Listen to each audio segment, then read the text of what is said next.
Ang serye ng comics na nais kong ipakilala sa inyo sa pagkakataong ito ay may pamagat na Super God Card Maker.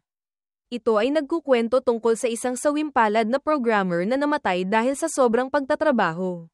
Sa kabutihang palad, naawa ang langit at siya ay napunta sa ibang mundo, Isekai. Inakala niyang sa muling pagsilang sa ibang katawan ay magkakaroon siya ng mas magandang kinabukasan. Ngunit, sa pagmulat pa lamang niya ng mata, kailangan na niyang pasanin ng isang malaking pagkakautang ng orihinal na may-ari ng katawan. Sa isang lugar kung saan ang pagiging card maker ay isang tanyag na pantulong na propesyon na maaaring kumita ng malaki. Siya nabaguhan pa lamang sa lugar na ito. Ano kaya ang magagawa niya para makabayad ng utang? May nagsabi dati, ang buhay ay dagat ng paghihirap. Malampasan mo ang paghihirap ay katapusan na ng buhay.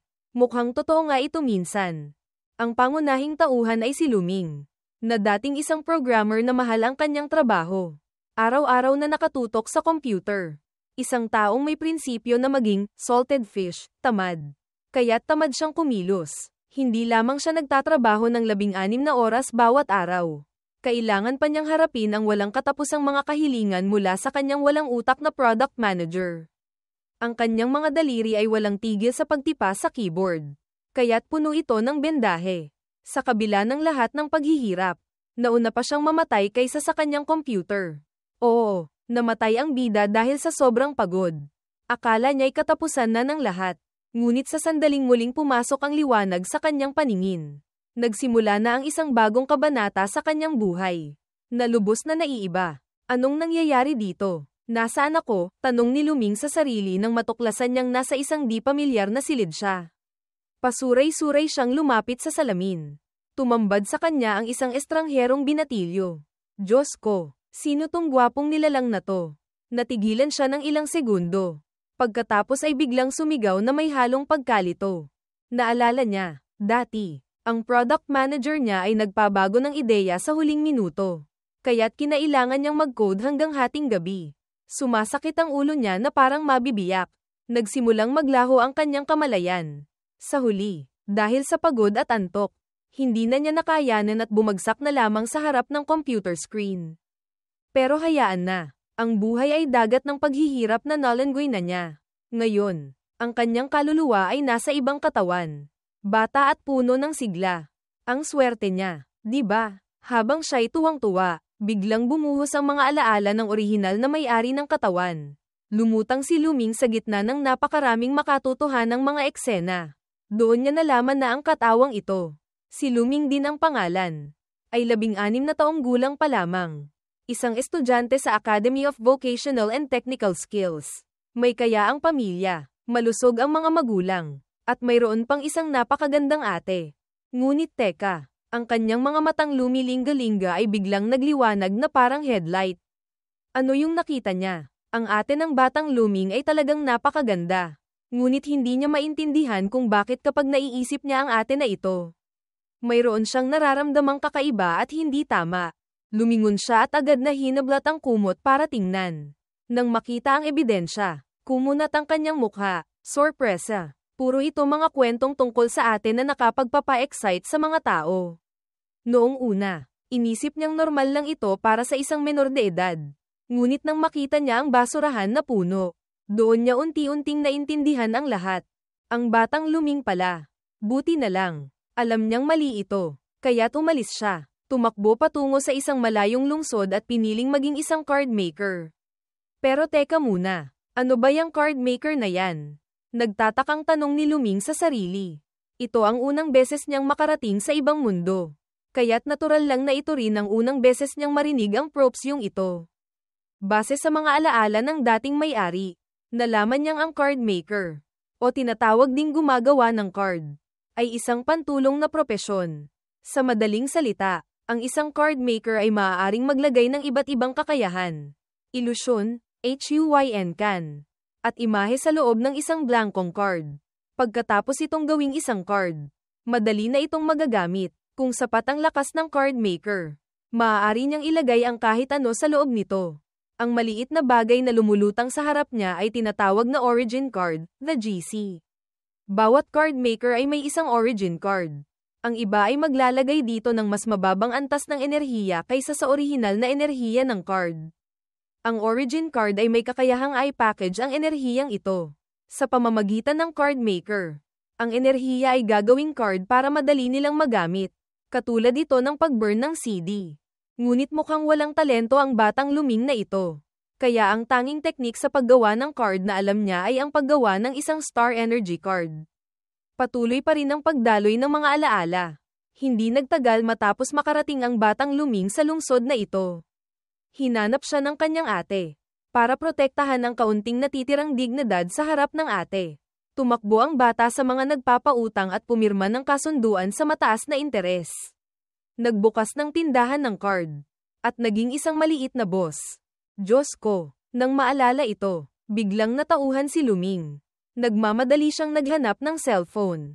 Binuksan ang loan application para tingnan. Isang mahabang linya ng mga numero ang agad na tumambad sa kanyang mga mata. Napahawak si Luming sa ulo at napasigaw. Kung may lason lang siyang hawak noon, malamang ininom na niya para mamatay agad. Paano siya mabubuhay nito? Kagigising pa lang niya. Binagsakan na agad siya ng utang na hindi pa niya nakita sa buong buhay niya. Nakahiga si Luming sa kama. Nawawala ng pag-asa. Biglang may naisip siya. 16 na taong gulang pa lang ang batang ito. Ano naman kaya ang maipiprende niya sa kanila? Muling pumasok ang isa pang alaala. Sa pagkakataong ito, hindi niya inaasahan. Larawan ito ng batang naka-crossdress, maikling palda, at ginamit ang sarili bilang collateral. Tiyak na lagot na siya nito. Lumuhad si Luming sa sahig. Marami na siyang nakitang kaso ng pautang na may mataas na interes at mga malaswang larawan. Kung hindi mababayaran ang utang, ikakalat ang mga litrato, masisira ang reputasyon, mawawasak ang pagkatao, kukutsain ng mga tao, at hindi na makakaahon pa. Para siyang mababaliw. Pinagsisipan niya ng malakas ang pinto. Sa nakaraan niyang buhay, namatay siya sa sobrang trabaho.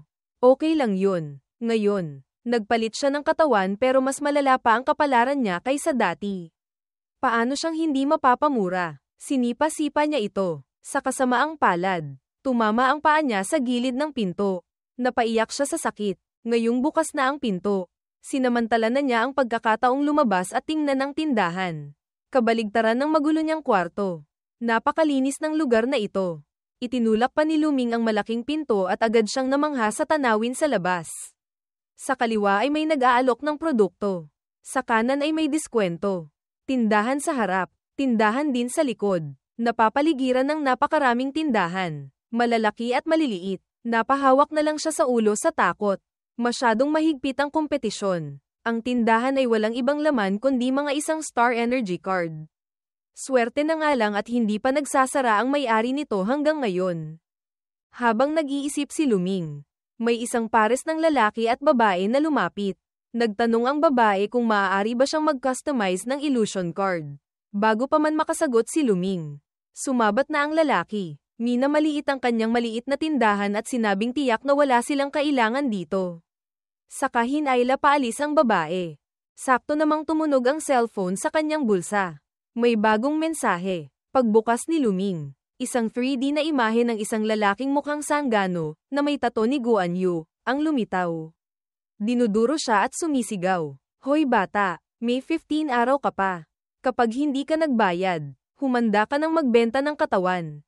Ganito talaga kalupit ang buhay ng bida. Kung hindi ka ipinanganak na mayaman, mapipilitan kang gawin ang lahat. Mukhang katapusan na niya talaga. Tubig na ang umaabot sa kanyang leeg. Kung hindi siya kikilos, malulunod siya. Nagmadaling naghanap si Luming ng paraan para gumawa ng card. Hawak ang disenyo ng isang star energy card. Unti-unti niyang naramdaman ang proseso ng paggawa nito sa kanyang isip. Una, kumuha ng blankong card. Pagkatapos, padaanin ang enerhiya mula sa katawan papunta sa dulo ng panulat at unti-unting ipasok sa card. Lumilikha ng mga itim na pattern, Hovan. Ang pattern ay isang maliit na proseso ng mga kalkulasyon tulad ng addition, subtraction, multiplication, at division sa basic programming. Madali lang ito para sa isang itgay. Natapos na ang card. Natuwa siya sandali, ngunit nawalan din ng pag-asa at itinapon ito sa isang sulok. Dahil sa pag-asa lamang sa isang star energy card, hindi niya talaga malulutas ang problema. Binigyan siya ng 15 araw ng galit na lalaki. Kahit gumawa pa siya ng card sa loob ng 20 oras bawat araw.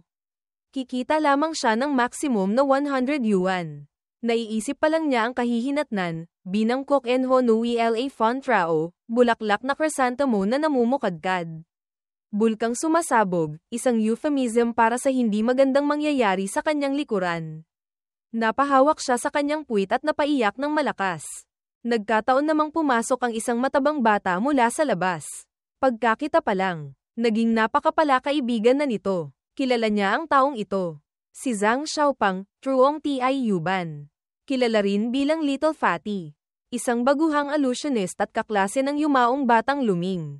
Nang malaman niyang illusionist ang kaharap, sumaya ang kanyang kalooban na parang nanalo sa loto. Inanyayahan niya itong pumasok sa tindahan at nakiusap na gumawa ng isang illusion card para sa kanya. Bilang matalik na kaibigan at kapatid, sinabi ni Little Fatty na bibigyan niya ito ng 1% na diskwento. Hindi pa doon natapos, kinuha pa niya ang calculator para kwentahin ang mga gastos sa paggawa ng card. Ano ba, Luge, Kuya Lu? Anong gusto mo? Wani-san, Loli, o Queen type? Oo nga pala, may dagdag bayad ang SM. Teka, kwentahin ko lang. Bulong ni Zhang Xiaopang habang nagpipindot. Nang marinig ito, umasim ang mukha ni Luming. Hindi niya napigil ang sigawan ito at sinabing itigil na ang mga masasamang iniisip. Ang gusto niyang ipagawa ay isang ilusyon tungkol sa mga prutas. Para maging malinaw, kumuha siya ng papel at mabilis na isinulat ang mga kailangan niya.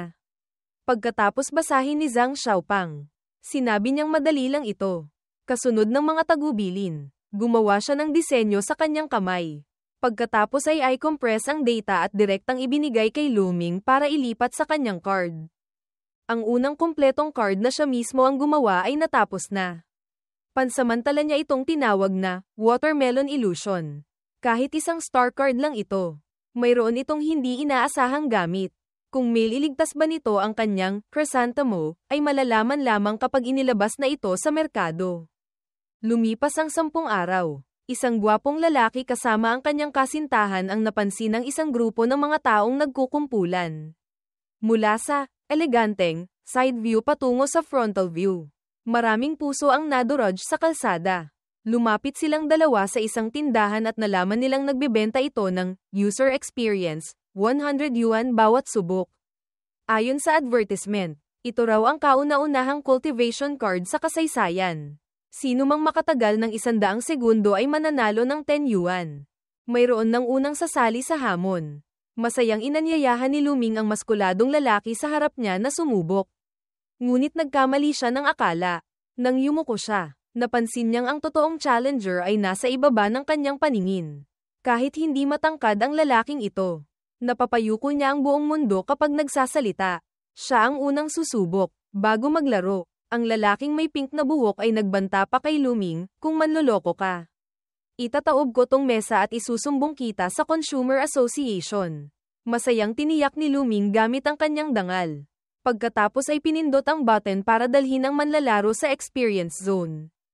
Paglitaw pa lang ng lalaking may pink na buhok sa ilusyon, agad nanigas ang kanyang mukha dahil sa kakaibang itsura nito. Walang tutorial. Pinaglaro agad siya ng Fruit Ninja na may ganito kapangit na graphics. Masisira ang mata niya. Sakto noong lalabas na siya para ireklamo ang tindahan. Isang pakwan ang nahulog. Ilang segundo lang. Mula sa itaas, bumuhos ang napakaraming pakwan na parang malakas na ulan. Ang epekto nito ay talagang nakakagulat at mahirap tanggapin.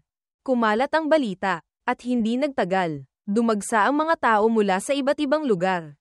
Lahat ay curious kung ano ang nasa loob ng ilusyon. Tumindi ang psychological manipulation. At parami ng parami ang gustong magbayad para maunang makasubok.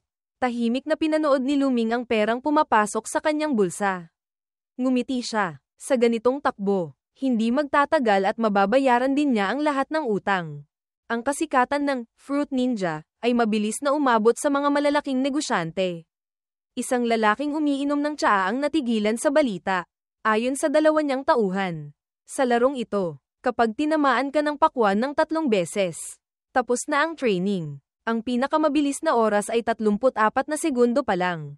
Sa loob lamang ng ilang oras, Kumita na ang may-ari ng tindahan ng higit sa 10 yuan mula sa isang card. Bilang isang negosyante, naramdaman ng lalaki ang panginginig ng kanyang kamay. Ibinaba niya ang tasa at nagsimulang mag-isip. Kung ang isang-isang star card ay maaaring gumawa ng ganito kalaking ingay, natural na maaari rin itong gumawa ng ingay sa ibang lugar. Kung makukuha niya ang card at maiintindihan ang sistema nito, kapag dinala niya ito sa nakatataas para sa mass production, magkakaroon siya ng pagkakataong ma-promote sa hinaharap. Ihanda ang sasakyan. Kailangan kong makuha ang card na yan, nagmamadaling sabi niya sa dalawang tauhan. Gabi na, ngunit ang mga tao sa harap ng tindahan ni Luming ay hindi pa rin nababawasan. Naubos na ang huling card. Nagligpit siya ng gamit, pinabalik ang mga hindi nakapaglaro kinabukasan, at naghanda ng magsara. Ngunit pagtalikod niya, may pumasok. Lumingon siya para sana tumanggi. Nang makaharap niya ang isang malaking tigre, ang mahina niyang puso ay agad na natakot at napaupo siya sa sahig. Namumutla ang mukha. Ngayon lang lumapit ang may-ari ng tigre. Ipinakilala niya ang sarili bilang si Chen Shengkai, ang boss ng Yezi Chain Stores. Nang malaman ni Luming na isang importanteng kliyente ang kaharap, masaya niyang inilahad ang kamay para makipagkamay. Ngunit hindi siya pinansin nito. Kahit siya ang kausap, nakatutok ang mga mata nito sa alagang hayop. Bumalik sa usapan. Nag-alok si Chen Shengkai ng 10 yuan para bilhin ang disenyo ng Fruit Ninja Illusion Card. Agad itong tinanggihan ni Luming. Sa totoo lang, ang kita niya ngayong araw pa lang ay lumampas na sa 10 yuan. Hindi sulit ang halagang iyon. Pambabarat ito, hindi pagbili. Sumimangot si Chen Shengkai. Nang makitang ayaw ibenta ng kaharap, nagpasya siyang linawin ang isang bagay. Inamin niyang ang Fruit Ninja ay isang napakatalinong ideya. Ngunit ang structure nito sa loob ay medyo simple. Kaya niyang kopyahin ang card sa loob ng isang araw base sa description ng mga nakasubok. Kung kukuha siya ng higit sa 10 mahuhusay na card maker, maaaring makagawa sila ng katulad na bersyon sa loob ng ilang oras. Sa panahong iyon, magkalat na ang mga kopya ng Fruit Ninja sa merkado. Sa huli, ang disenyo sa kamay ni Luming ay mawawalan ng halaga. Kahit isang kasing, lalo na ang 10 yuan. Para kay Luming, para itong kidlat na tumama sa kanya. Hindi niya inaasahan ang ganitong mangyayari. Nabigla siya, nanlulumong na paupo sa lupa. Alam ni Chen Shengkai na tumama ang kanyang mga salita sa sikolohiya ni Luming. Umupo siya sa harap ni Luming at inabutan ito ng calling card. Nilinaw niyang bibigyan lamang niya ito ng 2 oras para mag-isip. Pagkatapos ng 2 oras, kahit magsisi pa siya, huli na ang lahat. Pinanood ni Luming ang pag-alis ng mayayabang na grupo. Pagkatapos ay ngumisi siya ng tuso. Pinunit niya ang calling card sa maliliit na piraso at itinapon sa isang sulok. Para sa isang taong matalino tulad niya, matagal na niyang napaghandaan ang ganitong mga sitwasyon. Gusto mo akong lokohin? Masyado ka pang bata. Muling bumukas ang pinto. Sa pagkakataong ito, si Zhang Xiaopang ang dumating. Tumatakbo siyang pumasok sa tindahan at sinabing nakatanggap din sila ng alok na 10 yuan para sa illusion card mula kay Boss Zhang Chun. Ngunit hindi niya ito ibinenta. Kahit kulang sa pera, hinding-hindi niya ipagkakanulo ang kanyang kaibigan. Kabaligtaran ng inaasahan ni Zhang Xiaopang. Nagalit si Luming at sumigaw. Tanga ka ba? Gusto niyang bilhin. E di sana ibinenta mo. Sayang ang 10.000. Natulala si Zhang Xiaopang habang inaalog siya ni Luming. Hindi niya talaga maintindihan kung bakit gustong-gusto ng kaibigan niyang ibenta ang kanilang eksklusibong sikreto sa iba. Nang sabihin ni Luming ang dahilan, doon niya nalaman na ang kanyang Kuya Lo ay gumawa lamang ng 300 cards para ibenta sa isang araw. Nahulaan niyang bukas ay magkakaroon ng maraming peking bersyon sa merkado. Kaya't sinabihan niya si Zhang Xiaopang na bumalik agad at ibenta ang ilusyon para kumita pa ng kaunti. Kung bakit hindi niya ibinenta kay Chen Shengkai. Iisa lang ang sagot, Chonji Bok Zayalo, hindi maaaring ipaalam ang sikreto ng langit. Mas mabuting huwag nang itanong pa. Kinabukasan, kasunod ng tagumpay ng Fruit Ninja. Sunod-sunod na lumabas ang mga card na may katulad na nilalaman, na may iba't ibang uri ng prutas. Si Luming, bilang orihinal na lumikha, ay lalong nakilala ng publiko. Ang mga sikat na TikToker at milyon-milyong view na live streamer ay sunod-sunod na binanggit ang kanyang pangalan, na hindi sinasadyang nakatulong sa pag-promote ng kanyang imahe. Ilang mga news station pa ang nagulat at nagkaroon ng malalimang talakayan tungkol sa kanyang mga kasanayan sa paggawa ng card. Ngunit karamihan ay naniniwalang ito ay swerte lamang, bulag na pusa na nakahuli ng daga. Hindi naman talaga mataas na antas ng kasanayan. Ang impormasyon tungkol kay Luming at sa kanyang maalamat na isang star card ay hindi lamang umabot sa mga negosyante, kundi pati na rin sa mga mapanganib na underground organization. Isa sa kanila ang nagkaroon ng interes sa kanya. Para sa kanya, isang card na may pinakamababang enerhiya, pinakakaunting bituin, at pinakasimpleng ilusyon. Ngunit nang pinagsama ay lumikha ng isang bagay na nakakatakot. Ang taong lumikha nito ay tiyak na isang taong may malalim na pag-iisip. Kaya't naakit siya at gusto niyang makita mismo ang prinsipe. Sa kabilang banda, isang magandang babae ang dahan-daang nagtanggal ng butones ng kanyang damit. Tumingin ang kamera sa tamang anggulo. Sa kasagsagan ng eksena, kung kailan malapit ng masiyahan ang mga mata, lumitaw si Bing Chiling, sorbetes, at tinakpan ang mahalagang bahagi. Malamig na sorbetes na magpapalamig sa iyo mula sa init. Malamig mula loob hanggang labas. Halina't subukan ninyo.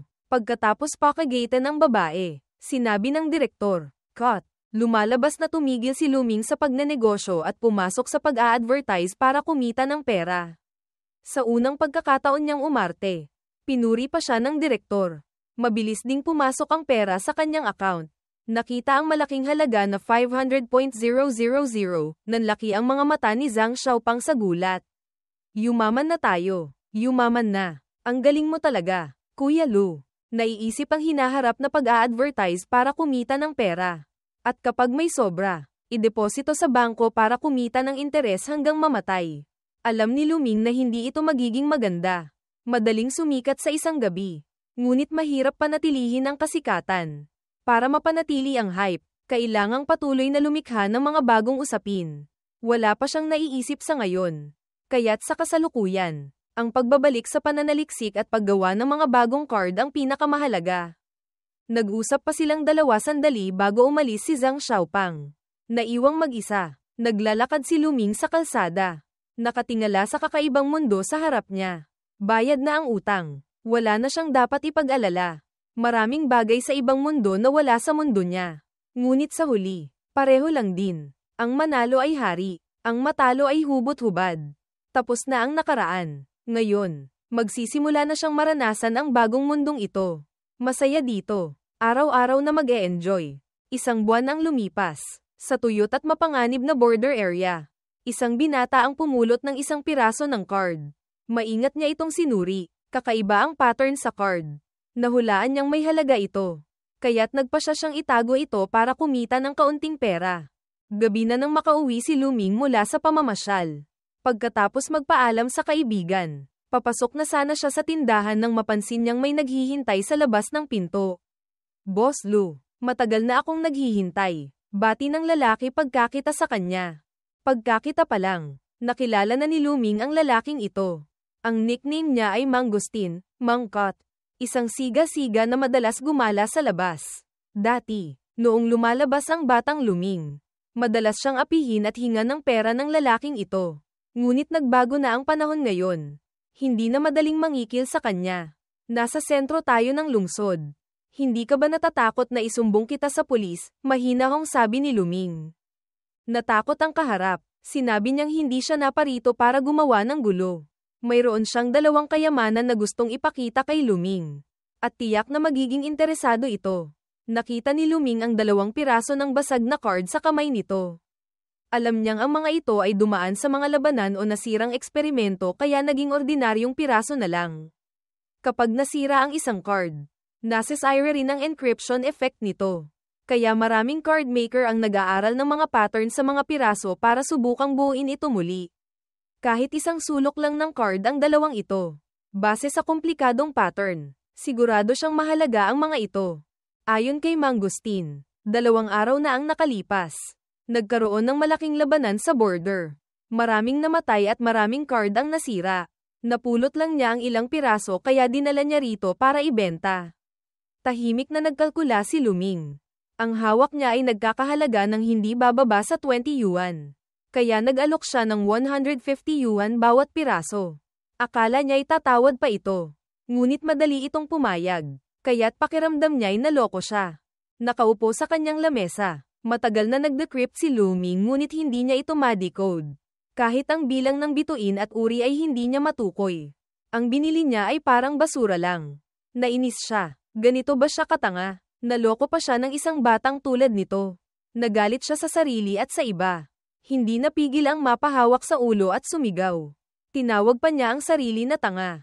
Bigla, napatingin siya sa basag na card.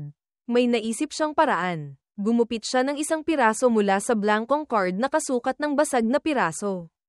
Pagkatapos, pinagdikit niya ang mga ito para makabuo ng isang buong card at isinaksak sa activation machine. Hindi niya alam kung epektibo ba ang paraang ito.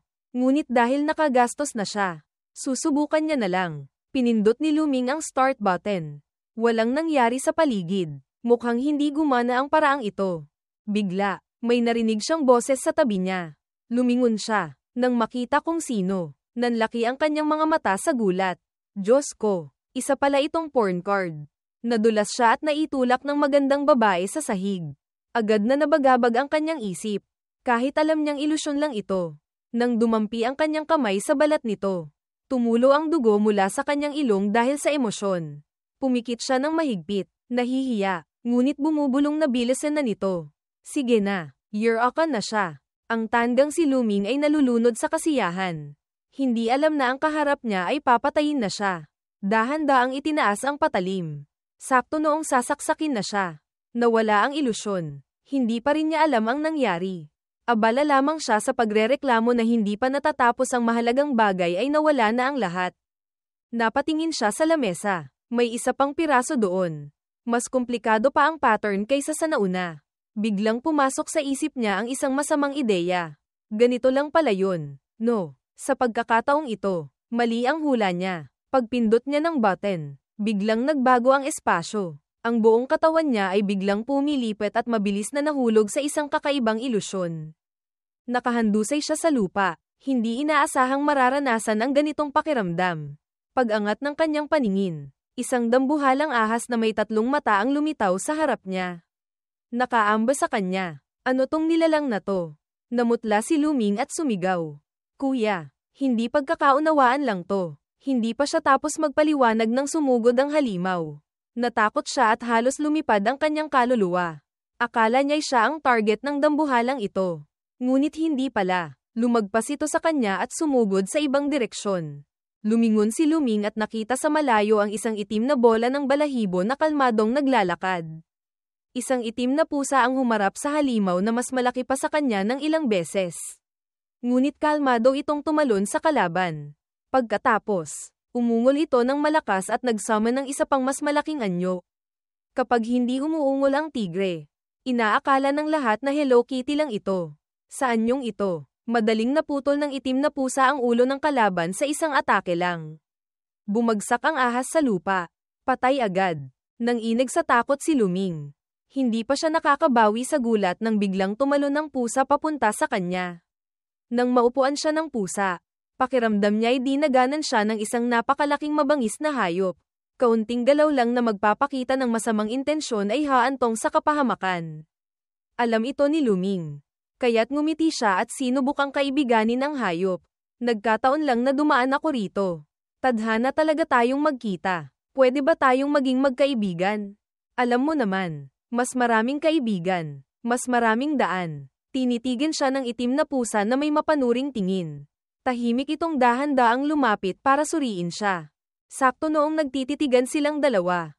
Nagsimulang maglaho ang ilusyon. Dumating na ang oras. Natuwa siya at agad nagbago ng ugali. Sorry ha, yung mga sinabi ko kanina. Pampalipas oras lang yun. Bye-bye, baby. At saka, gusto ko lang sabihin. Ayaw na ayaw ko sa mga pusa. Paglaho ng ilusyon, bumalik si Luming sa realidad. Ang kakaibang basag na card ay sumabog at tuluyan ng nasira. Wala na siyang pakialam dito. Nakaupo si Luming sa sahig. Walang tigil sa pagmumura kay Mangosteen dahil sa pagbebenta sa kanya ng mapanganib na bagay. Hindi niya namalayang may lumitaw sa likuran niya. Nang lumingon siya, nagulat siya nang makita ang pusa mula sa ilusyon. Hindi siya makapaniwala sa nakikita. Hindi pa niya alam kung paano nakalabas ang nilalang na ito nang tumalon ito at pumasok sa kanyang bibig. Diyos ko, ilang dekada na siyang nabubuhay. Ngayon lang niya naranasan ito. Sa sobrang gulat, nawalan siya ng malay. Lumutang ang kanyang isip at napunta sa isang kakaibang lugar na tinatawag na Sea of Consciousness. Ito ang imbakan ng origin card, kung saan halos nakatago ang lahat ng enerhiya. Ang kahalagahan nito ay hindi nalalayo sa utak ng tao. Kapag may nangyaring masama dito, hindi gagana ng normal ang sistema ng paggawa ng card. Maaari pa itong maging mapanganib sa buhay. Nang maisip niyang mapapahamak ang kanyang origin card, nagtatakbo si Luming kung saan-saan para hanapin ito. Matagal siyang tumakbo bago niya natagpuan ang kinalalagyan ng origin card. Ngunit nagkataong nandoon din ang pusa. Tiningnan siya nito ng isang beses. Pagkatapos ay kalmadong ibinuka ang bibig at kinagat ng malakas ang card. Natigilan si Luming ng ilang segundo. Pagkatapos ay nagalit. Tumakbo siya papalapit habang sumisigaw. Gusto niyang makipagpatayan sa pasang ito. Dahil kapag nasira ang origin card, para na ring kinitil ang buhay niya. Hindi pa siya nakakalayo nang biglang lumitaw ang napakaraming palaso na nakatutok sa kanya at sumugod. Sa isang iglap, tinusok ang kanyang katawan na parang bahay ng pukyutan. Mabuti na lang at ilusyon lang ito. Ngunit totoo ang banta. Kaunting kilos lang niya. Tiyak na sasaktan siyang muli ng pusa. Nag-alala si Luming at pinagpawisan ng malamig. Bigla, ibinalik ng pusa ang mahaba nitong buntot at gamulong ito na may ekspresyon ng sakit. Lumapit siya para tingnan at natuklasang malubha ang sugat sa paa nito. May pagkakataon na siya, ngunit pinili niya ang mapayapang solusyon. Habang hinihimas ang sugat ng pusa, kinausap niya ito ng mahinahon. Kuya pusa, wala akong masamang intensyon. Kaya huwag kang mag-alala. Masyadong mababa ang enerhiya ko. Kaya baka hindi ito masyadong epektibo. Pero kahit papaano, makakabawas ito ng sakit. Tiningnan niya ang origin card na basag. Hindi siya nagalit. Sa halip ay sinabi pa niya sa pusa na kung kailangan ito ng lugar para magpagaling. Manatili lang ito roon. Tiyak na hindi siya tatutol. Huwag lang nitong patuloy na kagatin ang origin card. Ang katahimikan ay pagsang-ayon. Ganoon na lamang at tinanggap nila ang presensya ng isa't isa. Sa ibang lugar sa lungsod ng Qingming, si Mangosteen ay sinipa at bumagsak sa lupa. Kahit masakit ang katawan, pilit niyang ipinaliwanag na hindi niya alam ang tungkol sa bihirang piraso ng card. Ilang dosenang piraso ang binenta niya sa isang araw. Kaya't parang pinapahirapan lang siya kung tatanungin siya ngayon. Sa harap ng isang misteryosong lalaki at isang dambuhalang halimaw. Nanginginig na nagmakaawa si Mangosteen na huwag siyang patayin. Ngunit huli na ang lahat. Isang malaking paa ang tumapak sa kanya ayon sa utos. At agad siyang naglaho. Ang misteryosong lalaki na may berdeng mata ay nakatitig sa card sa kanyang kamay. Isang card na may larawan ng itim na pusa at 5 star energy level. Hindi niya napigil ang mapabuntong hininga. Naging mahalaga ang card na ito dahil sa'yo. Ngayon, wala kang kahit anong sigla. Sino ba talaga ang nagnakaw sa'yo? Sumikat na ang araw. Pagkagising mula sa mahimbing na tulog, lumabas si Luming, nag-inat, at huminga ng sariwang hangin. Nakita niyang maraming tao ang nagkukumpulan sa harap ng tindahan sa tapat. Dahil sa kuryosidad, lumapit siya para tingnan. Ninanakawan kagabi ang tindahang yan. Mukhang pinatay lahat ng security guard. Sabi ng isang babae. Ayon sa kanya, halos lahat ng card sa tindahan ay ninakaw. Maging ang Yezi chain store ni Chen Shengkai ay hindi nakaligtas. Ang lakas ng taong iyon ay nakakatakot. Kayang mag-summon ng higanteng si Kuroonuma. Isang hampas lang ng kamay ay kayang wasakin ang pader. Kahit dumating pa ang mga tagapagpatupad ng batas. Para lang silang nagpakamatay. Pumunta si Luming sa mga katabing tindahan. Pare-pareho lang ang itsura, wasak at magulo. Nagkagulo ang buong lungsod. Ngunit hindi niya maintindihan kung bakit ang tindahan lang niya ang maswerteng nanatiling buo. Bumalik siya. Maagang dumating si Zhang Xiaopang kinabukasan. Masayang sinasabi na may dala siyang magandang balita. Pagkatapos, inilabas niya ang isang internship registration form at iniabot kay Luming. Yumuko ito at nagpasalamat sa kaibigan. Pagkatapos ay walang awang itinapon ang form sa sahig.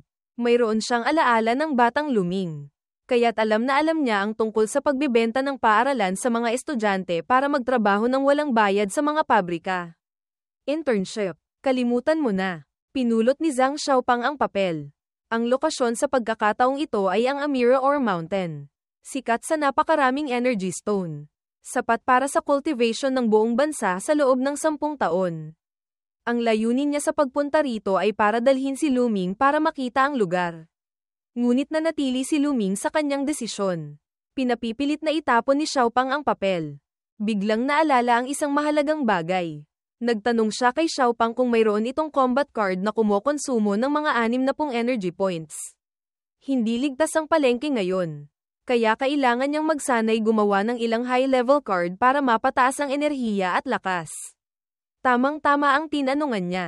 Agad na naglabas si Xiaopang ng isang star card na may pangalang nakakainis pakinggan, Savage Calician, Vacham Daman.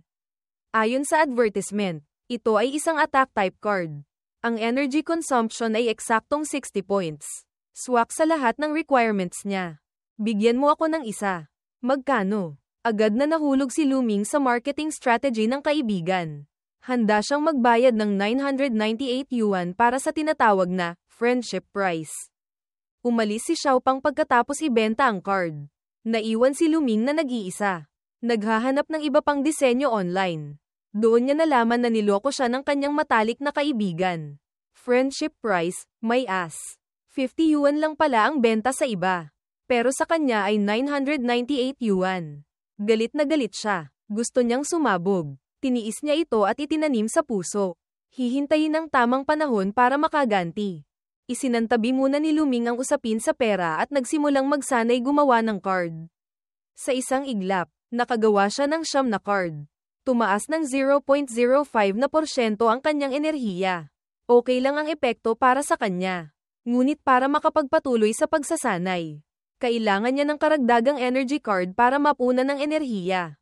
Ibig sabihin, tataas ang gastos. Bukod pa rito, hindi madaling ibenta ang mga card na ito pagkatapos gawin. Sayang lang. Sa gitna ng problema, nakaisip si Lu Ming ng paraan para makapagsanay ng hindi gumagastos. Gagamitin niya ang card activation machine. Pagkatapos ay gagamitin ang origin card para i-seal ito bilang pagsasanay sa pag-package. Bawat package ay nangangailangan ng 60 energy points. Sakto sa enerhiya sa kanyang katawan. Kailangan lang niyang kalkulahin ang oras ng power burst. Pagkatapos ay hayaang kumilos ang origin card sa tamang sandali. At tagumpay na ang lahat. Ang tanging kahirapan ay ang mga card na may malaking damage potential. Kung hindi maingat sa pag-package, maaaring mapahamak din ang card maker. Para maging isang mahusay na card maker, kailangang master muna ang packaging technique. Ayon sa plano, nagsimula ng magsanay si Lu Ming. Una, pinindot niya ang activation button para sa Savage Calician card. Pagkatapos, inilabas niya ang origin card para simulan ang pag-package. Ngunit lumabas na ang halimaw. Pero ang card niya ay wala pa rin. Nagpanik siya. Kinapa ang buong katawan, habang walang tigil na nagtatanong ng tandang tanong.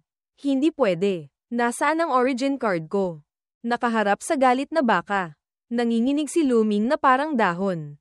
Hindi pa niya nahahanap ang origin card nang sumugod ang kalaban. Napahawak siya sa ulo at sumigaw. Akala niya'y katapusan na niya.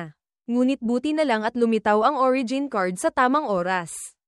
Tagumpay ang pag-package. Talagang nasa bingit siya ng kamatayan. Nakakatakot. Napaluhod siya sa lupa at nakahinga ng maluwag. Buti na lang at naipasok niya agad ang nilalang na iyon sa card.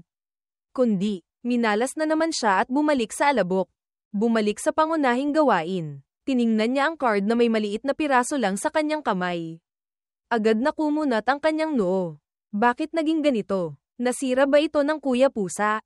Pinagbali-baliktad ni Lu Ming ang origin card. Ang pattern sa likod ay katulad ng disenyo. Walang problema doon. Ngunit ang harap ay may malaking problema. Ang pangunahing imahe ay nahati sa 7 bahagi. Hindi ito katulad noong nag-package siya ng Fruit Illusion. Ano ba talaga ang nangyari sa origin card niya? Kapag may problema, mag-Google. Agad na nag-search si Lu Ming online.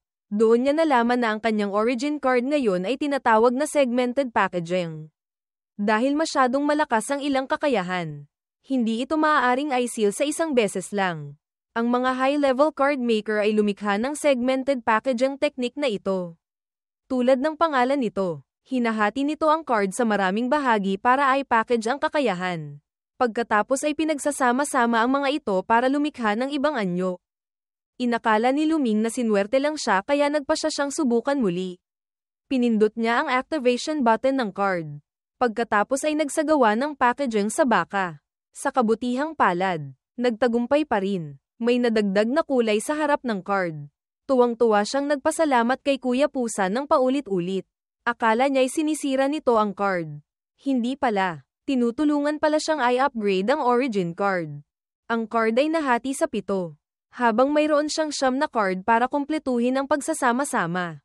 Nagpa siya si Luming na gawin ito ng 5 beses pa. Nagpackage siya ng nagpackage hanggang sa mabuo ang imahe sa harap bago siya tumigil. Pagkatapos pagsamahin ang 7 Wild Bull card. Dahan-daang nagsama-sama ang mga pattern. Tuwang-tuwa na naghintay si Luming sa resulta. Ngunit hindi si Bull Demon King ang lumitaw. Ipinagpalit niya ang 7 baka para sa isang guya lamang. Isang nilalang na hindi lang mukhang tanga. Kailangan pa ng 300 energy points para magamit. Ang enerhiya niya ngayon ay 6 na pulang. Kaya't wala siyang karapatang gamitin ito. Gayunpaman, sa kabila ng kamalasan, mayroon pa ring swerte, kahit hindi niya alam ang kakayahan nito. Ang pangangailangan ng 300 energy points ay sulit na para sa isang-isang star card. Ito pa rin ang unang card na nagawa niya sa buong buhay niya. Kaya kailangan niyang bigyan ito ng isang magandang pangalan. Nag-isip si Luming sandali at sa huli ay nagpas siyang tawagin itong Bull Flaunting Bomb, True BD ng Doang. Sa totoo lang, mukha kasi itong baka na may granada. Ang Amira Orvane, sa timog ng lungsod ng Qingming, ay may taas na 4.800 metro mula sa sea level. Tinatawag na Glory of Qingming. Mayroon ditong mahigit 300 ore mines at energy stone processing plants. Ito ang destinasyon na pinili ng guidance counselor bilang internship site. Ang magiging gabay nila sa pagkakataong ito ay si Teacher Ann, si Ann. Isang 3-star elementalist, bata at maganda. Sunod-sunod na bumaba ang mga estudyante mula sa sasakyan. Nakita ni Luming ang kaibigang may orange na buhok na palihim na sumusulyap kay Teacher Ann. Hindi niya napigil ang ibunyag ang nararamdaman ng kaibigan. Ngunit sensitibo pala ang binata. Agad itong nagalit. Hindi rin nagpatalo si Luming. Agad siyang naglabas ng Savage Collision card para maghanda kung sakali. Mabuti na lang at nakita ito ng isa pang kaklase. Sinabi niyang magdi-distribute na ng dormitory rooms si Teacher Ann kaya pinapupunta na sila roon. Pinanood ni Luming ang paglayo ng mainiting ulong kaklase. Ngayon lang siya lumingon para magpasalamat sa binatang may puting buhok sa pagtulong sa kanya. Nang makita siyang masaya, naging pala kaibigan din ito. Nag-usap sila sandali bago nagpakilala sa isa't isa. Ang binatang ito ay si Xiaoyu, Havu, isang divine archer. Ang kaklaseng may orange na buhok na umalis ay si Chang Liang. Isang mainitin ng ulo na mas mabuting huwag niyang pakialaman. Magaling mag-obserba si Xiaoyu. Sa kaunting pansin lang, nalaman na niyang card maker si Luming. Nag-uusap sila habang papasok sa pabrika. Pagkatapos ay pumunta sa pagtitipon para makinig sa anunsyo mula sa kinatawan. Ayon sa lalaking nakasot, kailangan lang nilang mga intern na magmina ng energy stones. At maaari nila itong ipagpalit sa accumulation points. 100 gramo ng bato ay katumbas ng 1 puntos. Pagkatapos, gagamitin ang mga puntos na ito para ipagpalit sa iba't ibang benepisyo tulad ng cultivation mill, training room, at iba pa. More work, more rewards. Walang limitasyon. Ang chicken coop, pang-akit, na ito, tulad ng inaasahan, ay nagpasigla sa mga intern. Lahat ay gustong magmina at mayabang pang nagsasabing uubusin nila ang buong bundok. Nakasandal si Luming sa poste. Pinapanood ang eksena. Hindi napigil ang sabihin ng masaya. Ang cute naman ng mga batang ito. Narinig ito ni Xiaoyu at tinanong kung bakit kalmado lang siya. Sumagot si Luming ng paikot-ikot. Sinabing nakapunta na siya rito dati kaya hindi na siya nagulat. Sa kabaligtaran, ang estilo ng pananalita ni Xiaoyu na totoo hindi. Mahirap basahin ang isip, ang siyang nakakuha ng atensyon niya. Hindi siya pumunta rito para maging intern kundi para magnakaw ng ore. Kaya kailangan niyang lumayo sa taong ito para walang makapansin. Maaga kinabukasan, masiglang nagdala ng piko ang lahat para magmina ng energy stones. Sunod-sunod na humandar ang mga sasakyang nagdadala ng mga intern patungo sa itinalagang lokasyon. Ang minahan ay nahahati sa dalawang lugar, sa labas ay ang mining area kung saan nakakalat ang mga komplikadong minahan, mas malalim sa loob ay ang excavation area, na hindi pa tapos at kasalukuyang pinalalawak. Ang siga na si Chang Liang, sa isang umaga lang, ay nakamina na ng isang basket na puno ng energy stones. Nakita niyang si Luming ay prenteng kumakain ng noodles at wala pang namiminang bato. Kaya't nagsalita siya ng masasakit. Tingnan niyo yun. May isa pang hindi pa nakakapagmina ng kahit isang bato. Ang mga second-year students na nandito lang para sa internship ay mga basura lang na bumagsak sa klase. Nakita ito ng iba at nakisali na rin sa pang-aasar. Lahat sila ay iniisip na ang mga batong hawak nila ay may pagpapalit sa isang masaganang cultivation mill. O kahit papaano, hindi sila kakain ng noodles tulad niya. Nag-usap pa sila sandali bago siya iniwan at umalis. Hindi pinansin ni Luming ang mga narinig. Mas mahalaga munang mabusog siya bago ang lahat. Pagkaalis ng grupo, isang babae ang lumapit. Ang babaeng ito ay may magandang kalooban. Hindi siya tumawa. Sa halip ay tinuruan pa niya si Luming kung paano ay relax ang isip para hindi maputol ang lakas kapag nagmimina ng bato. Hindi pa doon natapos. Mabait pa siyang nagbigay ng 2 energy stone para maipagpalit ng kaunting pagkain. Nagbigay pa siya ng ilang salita ng pampalakas ng loob bago masayang umalis. Ngayong nakita niyang wala ng tao at busog na rin siya. Nag-inat si Luming. Ang kanyang mukha ay hindi na kasing inosente tulad ng dati. Ngayon, oras na para sa aking palabas.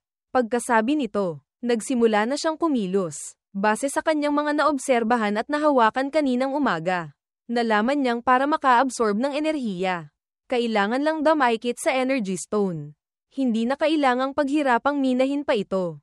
Gagamitin niya ang paraang ito, sabay na mag-aabsorb at gagawa ng enerhiya sa pinakamadaling paraan. Pagkatapos ay gagamitin ang energy card para mapunan ng sariling enerhiya. Susunod, gagawa siya ng bull floating bomb card na may komplikadong mga linya.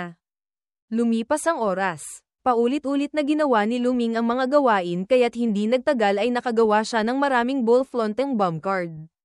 Bukod pa rito, tumaas din ng mahigit 30 puntos ang kanyang enerhiya. Tuwang-tuwa siyang nag-iilusyon mag-isa nang bigla siyang makasalubong ng isang grupo ng mga Monero. Akala niya'y mahuhuli na siya sa pagnanakaw ng ore. Ngunit hindi pala. Dinaanan lang siya ng grupo na parang hindi siya umiiral. Mabilis na tumabi si Luming para magbigay daan. Tiningnan niya ang lalaki at babae na nasa hulihan ng pila. Medyo nag-alangan siya, lalo na sa batang babae. Ang aura na naramdaman niya mula rito ay talagang kakaiba. Mabilis niyang iniligpit ang mga gamit at umalis. Nagbabalak na humanap ng lugar para magtayo ng pansamantalang tolda at babalik kinabukasan. Maaga kinabukasan, napagtanto na rin ng mga intern na naloko sila. Ang pinakamurang kubo rito ay nagkakahalaga ng 5 puntos. Sa ganitong kalagayan, kailangan nilang magtrabaho ng 10 oras para lang makakain ng sapat. Ngunit lahat sila ay pagod at walang sigla. Mabilis na nagsalita si Teacher Ann para palakasin ang kanilang loob. Huwag na kayong magreklamo. Ang layunin ng ating internship ay maranasan ang buhay. Kaya natin to. Tama ang sinabi ni Teacher Ann. Nandito tayo para magsanay, hindi para magpakasaya. Magsigla kayo. Tanging ang siga na si Chang Liang ang masiglang sumunod at nag-cheer sa lahat. Dahil dito, nagsimula na ring bumalik ang kanilang determinasyon. Ngunit ang pintuan ng pag-asa ay tila gumuho sa harap nila. Ang kumikinang na tanawin ng energy stones kahapon ay kupas na ngayon dahil lahat ay nahigop na ng kung sino. Sino pa ba ang salarin kundi ang hari ng oportunidad? Si Luming. Matapos niyang ubusin ang 2 malalaking spot ng energy stones. Nagpatuloy siya sa paglalakad, sa kanyang kalkulasyon, sa bilis niyang ito. Bago matapos ang internship, malalampasan na niya ang 300-point energy barrier. Kapag sapat na ang puntos niya, magagamit na niya ang bull floating bomb card.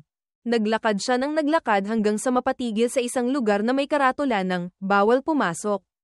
Alam niyang ito ang excavation area. Nakasulat sa karatula ang mapanganib dahil tiyak na mas mataas ang tsansa ng pagguho rito kaysa sa mining area. Nagdalawang isip siya kung papasok ba o hindi. Sinasabi ng paa niya na pumunta. Pero sinasabi ng utak niya na manatili. Nag-alinlangan siya sandali, at sa huli ay napabuntong hininga. Ang mga patakaran ay ginawa para sirain. Para malaman kung ano ang nasa loob. Kailangan niyang pumasok, para maiwasan ang mga Manero. Nagpa siya si Luming na dumaan sa ibang ruta. Naglakad siya ng naglakad. Hindi alam kung gaano nakalayo ang narating. Ngunit wala pa rin siyang makitang energy stone ore. Sakto noong nawawalan na siya ng pag-asa at nagbabalak ng bumalik. Bigla siyang nakarinig ng malakas na tunog. Sinundan niya ang tunog at natuklasang may isang tolda sa malapit. Kung may tolda, may tao. At kung may tao, kailangan niyang makita kung sino. Dala ang kuryosidad. Dahan-dahan siyang lumapit. Pagkatapos, maingat niyang binuksan ang zipper ng pinto. Ang tanawin sa loob ay agad na nagpatigas sa kanya. Diyos ko! Hindi ba't si Xiaopang ito at ang mabait na babaeng si Zuner, Win NHI? Nagtatago pala ang dalawang ito rito para sa kanilang matamis na pag-iibigan. Nang mahuli, mabilis na umupo si Zhang Xiaopang at inamin ang lahat. Lumalabas na alam niyang mahirap ang internship na ito. Kaya't nagdala siya ng silicone doll para hindi siya malungkot sa gabi. Gusto niya si Zuner ngunit nahihiya siyang lumapit. Kaya't naisip niya ang paraang ito para aliwin ang sarili. Ikinwento niya ito dahil umaasa siyang maiintindihan ng kanyang kapatid ang kanyang dalisay na puso. Ngunit hindi niya inaasahan. Sinamantala ito ni Luming. Pagbalik ko, balak kong gumawa ng bagong card. Kulang ako ng illusionist. Tulungan mo ako. Para bang hindi pa sapat. Sinadya pa niyang magdagdag ng isa pang linya. Kung hindi mo ako tutulungan, sasabihin ko to kay Zuner. Para malaman niya kung gaano mo siya kagusto. At gumawa ka pa ng manika na kamukha niya para makatabi sa pagtulog. Dahil sa sitwasyong ito, napayuko na lang si Xiaopang at pumayag. Kahit ayaw niya, kinagat niya ang labi at pumayag na gumawa ng card ng libre para kay Luming. Tapos na ang usapan tungkol sa ilusyon. Ngayon naman ay tinanong ni Luming si Xiaopang kung alam nito kung saan may malaking deposito ng mineral. Malayo na ang nalakad niya pero wala pa rin siyang nakukuha. Tamang-tama ang tinanungan niya. Agad siyang dinala ni Xiaopang sa isang lugar na puno ng energy stones. Sa unang pagkakataon, nakakita si Luming ng ganito kalaking ore deposit.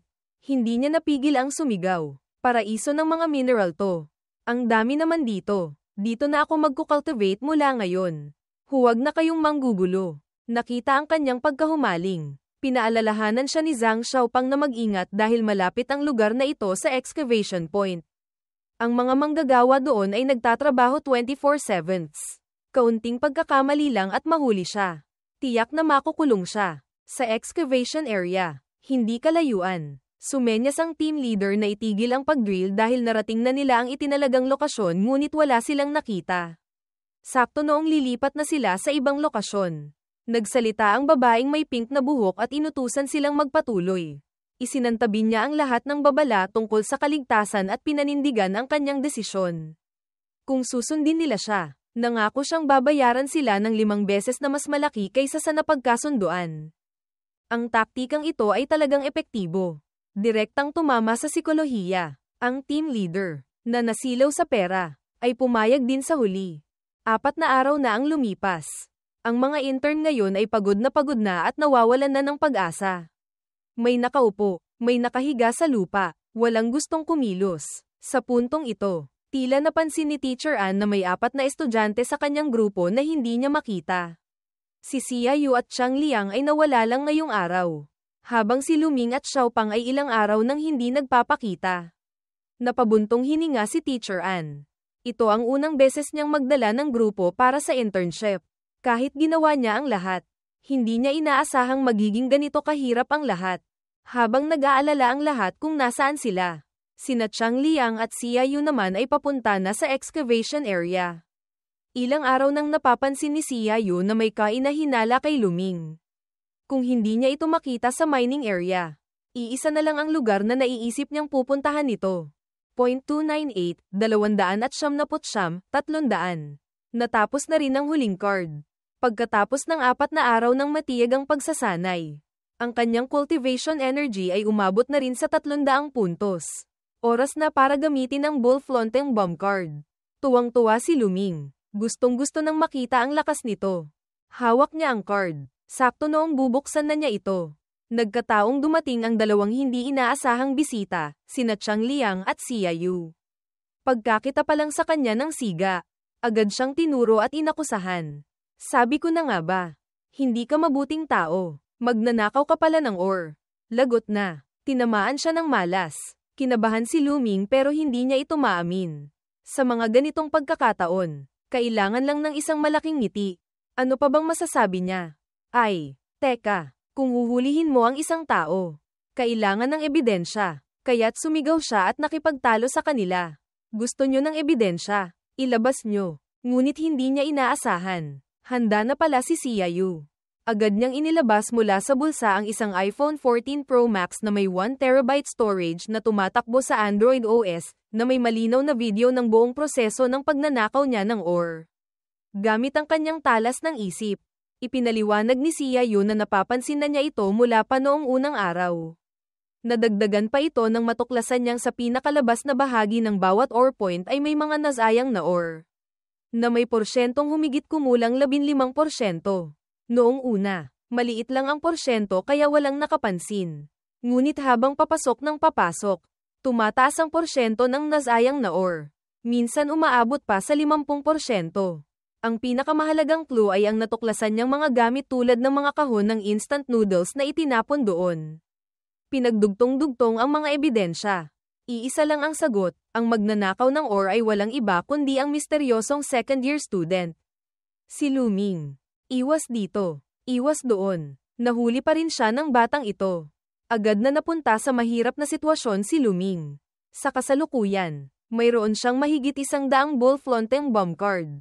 Ngunit ang kanyang base energy na 300 puntos ay sapat lamang para gamitin ito ng isang beses. Ngayon, wala na siyang ibang pagpipilian kundi sumugal. Mas pipiliin niyang maging maluwalhati sa 1 minuto kaysa mabuhay ng walang pag-asa at makulong. Desidido na siya. Hinigpitan ni Luming ang hawak sa card. Sakto noong ilalabas na niya ang kanyang huling alas para patahimikin ang mga saksi. Bigla namang binura ni Xiaoyu ang video. Nagulat ang dalawa pang natitira. Tinanong ni Chang Liang ang dahilan at nakatanggap ng isang walang katuturang sagot. Ginawa ko lang to para patunayan ang kutob ko. At napatunayan kong tama ang kutob ko. Nang marinig ito, nagalit si Chang Liang at gustong lumayo. Akala niya'y huhuli sila ng magnanakaw. Hindi pala. Nag-aksaya lang sila ng oras. Tatalikod na sana siya para isumbong ang lahat kay Teacher Ann nang biglang yumanig ng malakas ang minahan. Naisip na ang excavation area ang pinakamadaling lugar na magkaroon ng aksidente. Mabilis na kinuha ni Luming ang kanyang mga gamit at sinabihan ang dalawa pang natitira na umalis na agad doon. Tulad ng kinatatakutan ng team leader ng excavation. Ang itinalagang lugar, matapos hukayin ng malalim, ay nagkaroon nga ng aksidente. Gumuho ang lupa kung saan-saan. Maraming manggagawa ang naipit at naiwan doon. Nang mangyari ang lahat, doon lang nalaman ng team leader na ang gusto pala ng dalawang iyon ay isang pintuan na nasa ilalim ng lupa. Walang tigil ang pagbagsak ng mga bato kung saan-saan. Sina Luming at ang dalawa pa ay takbo ng takbo ngunit hindi pa rin makalabas. Nang makita ni Chang Liang na gumuho ang tunnel, isinisi niya ang lahat kay Luming. Pinipilit niyang dahil sa pagnanakaw nito ng ore kaya nangyari ito. Nagalit si Luming at nakipagtalo. Paanong isisisi sa kanya hindi nga siya gumamit ng piko. Ngunit walang saysay ang pagtatalo. Ang mahalaga ngayon ay hindi iyon, kundi ang kasong pagnanakaw ng ore. Mahirap basahin si Xiaoyu. Hindi siya sigurado kung binura nga ba talaga nito ang video. Natatakot siyang paglabas nila. Bigla nitong ilabas ang ebidensya para idiin siya. Sa panahong iyon, tiyak na makukulong siya. Paano siya makakatanggi? Sa panig naman ng mga nagmimina. Pagkatapos ng malakas na lindol, bumalik na sa normal ang lahat. Nakita ang malaking perang pumasok sa kanyang account. Hindi pa nasiyahan ang team leader at nagbago ng isip. Humihingi ng parte sa kayamanan mula sa babaeng may pink na buhok. Nakita ang kanyang pagiging sakim. Nilinaw ng babae na ang nasa loob ay walang silbi sa kanila. Ngunit hindi nakinig ang lalaki. Hindi pa nabubuksan ang pinto. Paano niya malalaman kung ano ang nasa loob? Nanindigan siya sa kanyang desisyon. Nagbantang kung hindi sila papayag. Agad niyang ikakalat ang balita tungkol sa natuklasang kayamanan sa lahat. Hindi natinag ang babaeng may pink na buhok. Sa halip, kalmado niyang sinabi na gawin nito ang gusto. Ngunit ilang hakbang pa lang ang nagagawa. Nagbago na naman siya ng isip. Para patahimikin ang mga sakim na ito, Inutusan niya ang kasama niyang lalaki na patayin silang lahat. Walang Aitatyra. Ang malaking lalaki, pagkatanggap ng utos, ay agad na sinunggaban ng ulo ng team leader at itinaas ito sa harap ng lahat. Ang lakas ng lalaking ito ay lubos na nakalalamang. Gamit ang isang kamay lang. Madali niyang naduraj ang helmet at napatay ang isa. Ang mga natitirang Monero ay hindi rin nagkaroon ng magandang kapalaran. Sa isang iglap, lahat sila ay napatay ng lalaki gamit lamang ang kanyang mga kamay. Walang kwenta ang mga to. Hindi nakakagulat na dito lang sila nagmimina. Sabi niya pagkatapos at basta na lang itinapon ng isang ulo. Tumilapon ang ulo ng kawawang manggagawa. Gamulong ng isang beses bago tumigil. Bigla, mula sa likuran, may narinig na malakas na sigaw. Napansin niyang may nagtatago pa. Kaya't sinundan niya ito. Hindi niya palalampasin ang sinuman. Ang malas na nagtatago sa malapit ay si Zhang Xiaopang pala. Nakita niya ang halimaw na lumitaw sa harap niya. Kaya't sinubukan niyang magpatawa at nagtanong ng tanggang tanong.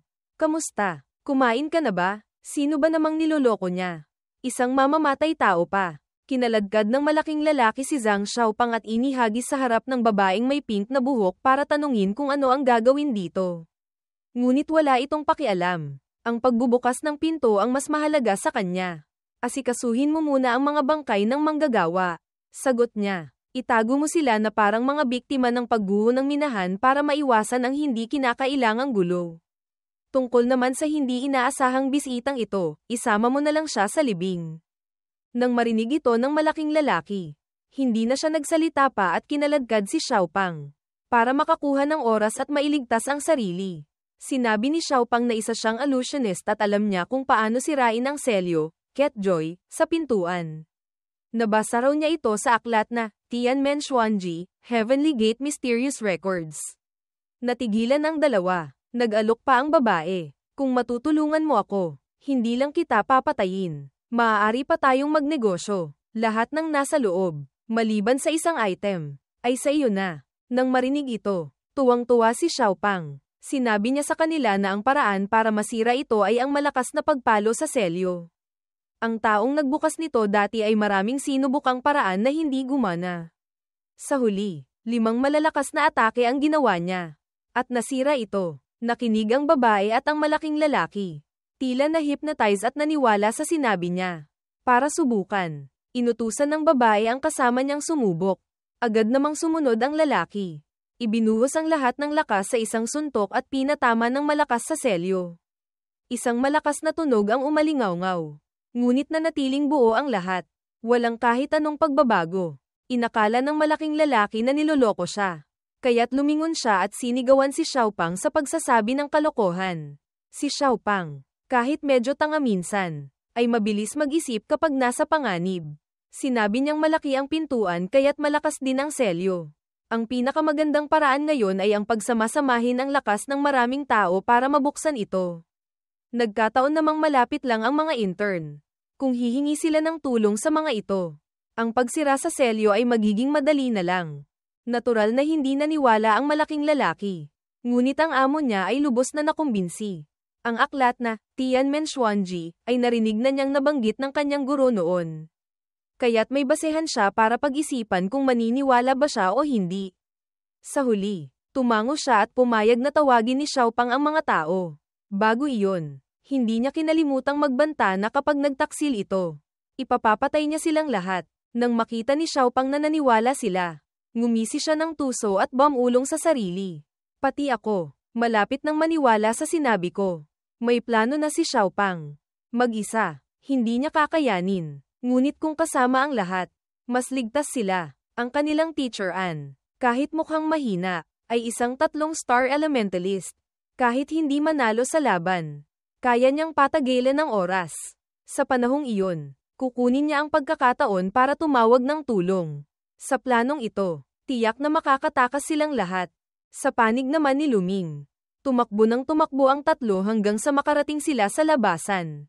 Pagkakita ni Chang Liang sa guro, agad niyang isinumbong ang nangyari. Ngunit bago pa niya matapos ang sasabihin, natigilan siya sa nakita. Ang labasan pala ay natabunan na ng pagguho. Ang cellphone ay walang kahit isang signal bar. Malungkot na iniulat ng isang babae sa guro na nawalan sila ng signal sa labas. Hindi lang siya. Lahat ng naroon ay pareho ang sitwasyon. Nang makita ni Teacher Ann na nagkakagulo na ang mga intern, sinubukan niyang pakalmayin sila. Huwag kayong mag-alala. Sa ganito kalaking aksidente, malalaman din ito sa labas. Kung hindi nila tayo makontak, tiyak na magpapadala sila agad ng rescue team. Kailangan lang nating maghintay ng matyaga. Nakatayo si Luming sa isang tabi. Inoobserbahan ang lahat. Ang sitwasyong ito ay isang halimbawa ng magandang bagay na naging masama. At ang masamang bagay ay naging swerte. Pansamantala, hindi siya maisusumbong sa pagnanakaw ng ore. Ngunit hindi niya maintindihan kung bakit hindi siya mapakali. Bigla niyang naalala si Zhang Xiaopang. Hindi niya maitago ang pag-aalala sa kanyang mukha. May nangyari sa loob na lugar. Hindi kaya minalas ang kaibigan niyang iyon at naipit doon. Akmang tatakbo na si Luming pabalik sa loob para hanapin ito nang nagkataong makita niya si Zhang Xiaopang kasama ang dalawang iba pa na papalapit. Tuwang-tuwa siya at sinabing, "Fatty, kakaisip ko lang sa'yo. Dumating ka na agad. Para kang si Kaw-Kaw, isang kasabihan na nangangahulugang speak of the devil." Hindi na niya hinintay ang sagot nito. Lumapit siya agad. Inakbayan ito. At nagbiro. Nakita ang maruming itsura ni Zhang Xiaopang. Hindi napigilan ni Luming na magtanong kung ano ang nangyari dito. Nagkataong napatingin siya sa likuran. Ngayon niya lang napansin na ito ang dalawang manggagawa na nakita niya dati. Pagkakita ni Zhang Xiaopang sa lahat, ikinwento niya ang tungkol sa natuklasang Secret Realm, Beacon. Nang marinig ito ng mga intern, agad silang nagsilapitan at nagtanong. May nagsabing, "Wow, sa kabila ng kamalasan, may swerte pa rin. Nakatuklas talaga tayo ng Secret Realm." Sumingit ang isa pa, kaya pala gumuho ng malakas ang minahan. Lumitaw pala ang Secret Realm. Nakatayo si Luming sa malapit, nakikinig ng mabuti. Ayon sa alaala ng katawan, ang Secret Realm ay isang sinaunang libingan sa ibang mundo. Kilala ito bilang mga kuweba kung saan nagkukultivate ang mga malalakas na practitioner. Kahit lumipas na ang maraming taon, dahil sa enerhiya, nanatili itong buo. Kahit karamihan sa mga natutuklasang Secret Realm ay puno ng mga selyo at patibong. Dahil sa pagnanais na makuha ang mga sikretong pamamaraan at kayamanan na iniwan ng mga nauna. Bawat paglitaw ng Secret Realm ay nagdudulot ng malaking kaguluhan at kinababaliwan ng hindi mabilang na cultivator. Alam niyang si Zhang Xiaopang ay isang taong gaaman sa pera. Kung normal na sitwasyon, tiyak na tatalon ito sa tuwa. Ngunit napakakalmado ng itsura nito. Ito ang lalong nagpaduda sa kanya. Pautal-yutal na ikinwento ni Zhang Xiaopang sa lahat na ang Secret Realm ay selyado ng isang Jia barrier seal. Dahil nakapagsinungaling na siya kanina, napilitan siyang magsinungaling ulit na kailangan niya ng tulong ng lahat. Nakita ang sigla sa mukha ng lahat. Lalong nahirapan si Zhang Xiaopang. Sarado na ang daan palabas. Sa ngayon, hahanap siya ng paraan para patagilan ang oras at pakalmayan ang dalawang halimaw. Kung hindi, kapag nabuko ang lahat, mamamatay silang lahat. Hindi pa humuhupa ang pag-aalalang ito nang dumating na ang bagyo. Paglingon ni Zhang Xiaopang, nakita niya ang kanyang kapatid na lumalapit. Nang singutin nito ang dalawa, namutla agad ang mukha ni Xiaopang at pinagpawisan ng malamig nang marinig ang analisis ni Luming. "Naamoy ko ang bahagyang pabango sa iyo. Parang Osmanthus wine. Bukod dito, mayroon ding amoy ng katawan, hindi. Amoy dugo pala." Naakit ang mga taong malapit sa mga salitang ito. May nagsimulang mag-analyze. Gumuho ang minahan. Maraming manggagawa ang namatay. Ngunit ang dalawang ito ay walang bahid ng dugo. Sumang-ayon agad si Luming. Malakas pa ang loob niyang sabihin sa babaeng may pink na buhok na kailangan nitong magbigay ng sapat na paliwanag.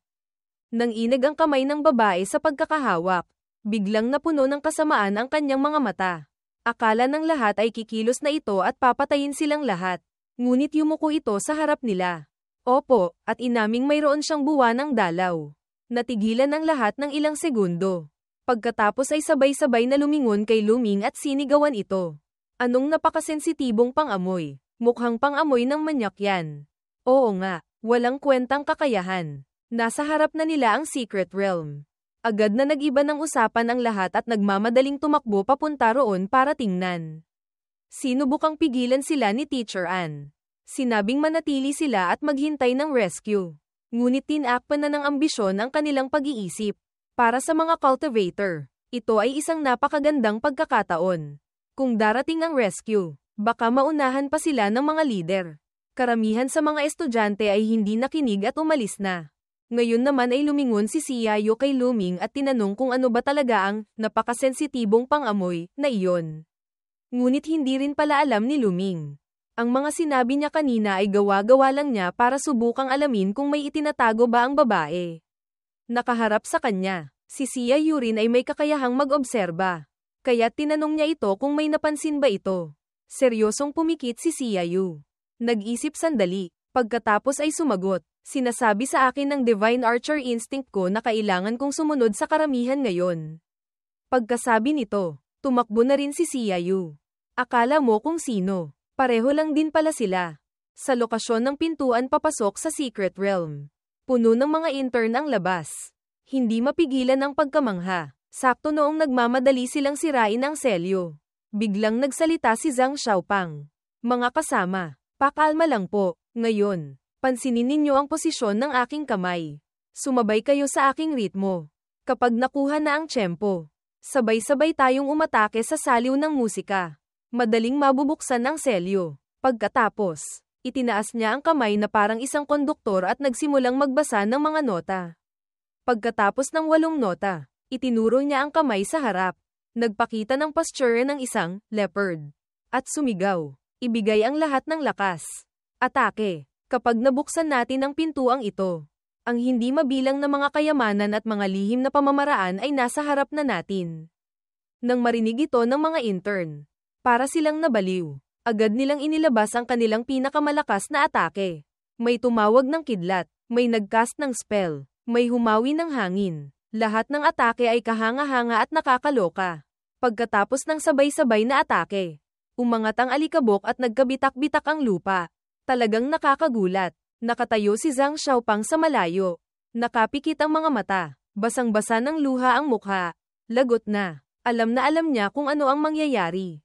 Sa isip niya ngayon, sumisigaw lang siya na tulungan siya ni Luming. Naubos na ang enerhiya ng lahat pagkatapos ng ataking iyon. Tiningnan nila ang pintuan na nanatiling buo. Walang kahit anong gallows. Natulala sila dahil hindi nila maintindihan kung bakit ganito. Pagkatapos, nagsimula silang magsisihan sa isa't isa. Iniisip na may some iris sa ritmo. Nagtalo sila sandali, at sa huli ay bumalik kay Zhang Xiaopang para tanungin ang dahilan. Alam ni Zhang Xiaopang na wala na siyang magagawa. Lumuhad siya sa lupa. Inamin na nagsinungaling siya, at yumuko para humingi ng tawad sa lahat. Nang malaman ng karamihan na naloko sila, nagalit sila at sumugod. Walang maraming salita. Isang kamay dito, isang paa doon. Binugbog nila si Xiaopang. Pinapanood mula sa malayo. Tinanong ng malaking lalaki ang kanyang amo kung ano ang susunod na gagawin. Kailangang mag-concentrate ng babaeng may pink na buhok sa pagbubukas ng pinto. Kaya't binigyan niya ito ng buong kapangyarihang magdesisyon. Ngunit si Luming ay hindi pwedeng galawin dahil kailangan niya itong buhay para maiuwi. Nang marinig ito ng malaking lalaki, natulala siya. Akala niya may gusto ang amo niya sa estranghero. Hindi pala. Ang babaeng ito, bukod sa masama, ay mayroon ding masamang bibig. Sinabi niya na may malamig na ekspresyon. Putulin ang lahat ng kanyang mga paa at kamay. Dukutin ang mga mata. Putulin ang dila. Pagkatapos ay itanim siya sa paso para makita ko siya araw-araw. Samantala, hindi pa alam ni Luming na may nagmamasid sa kanya. Nakatayo siya sa harap mismo ng pintuan papasok sa Secret Realm. Seryosong sinusuri ang selyo. Nakita ito ni Xiaoyu at lumapit para tanungin kung alam ba niyang buksan ang pinto. Agad niyang sinabing alam niya. Ang selyo, sa unang tingin, ay mukhang walang clue kung paano sirain. Ngunit pagkatapos ng paunang pagsusuri, nalaman niyang malinaw na naglalaman ito ng mga operasyong matematika, addition, subtraction, multiplication, division. Inilahad ni Luming ang kanyang kamay at direktang hinawakan ang selyo. Pinadaan niya ang enerhiya mula sa kanyang katawan papasok sa selyo. Sinundan ang mga linya para malaman ang istruktura nito. Doon niya nakita na hindi ito isang selyo kundi parang data. At ang mga data na ito, para sa isang bihasang it na tulad niya, ay wala lang. Ang pagdecode nito ngayon ay madali na lang. Pagkatapos malaman ang sagot, agad na ni-crack ni Luming ang lock. Ngunit bigla na lang siyang naglaho sa harap ni Xiaoyu. Agad siyang na-teleport sa loob ng Secret Realm. Sa harap niya ay may mga dambuhalang pader na hindi kapani-paniwalang taas. Naintindihan niya ang lahat. Ang selyo pala ay isang teleportation gate. Dahil na-activate niya ang mekanismo, nadala siya sa loob. Nang maisip niyang makukuha niya ang lahat ng kayamanan sa secret realm ng mag-isa. Nabaliw siya sa tuwa, kumakanta at sumasayaw siya. Hindi na malayang napunta na pala siya sa isang malaking maze. Naglakad si Luming sandali. Nang mapagtanto niya, nasa loob na siya ng maze. Bigla, mula sa malayo, nakakita siya ng isang ball na gawa sa kahoy.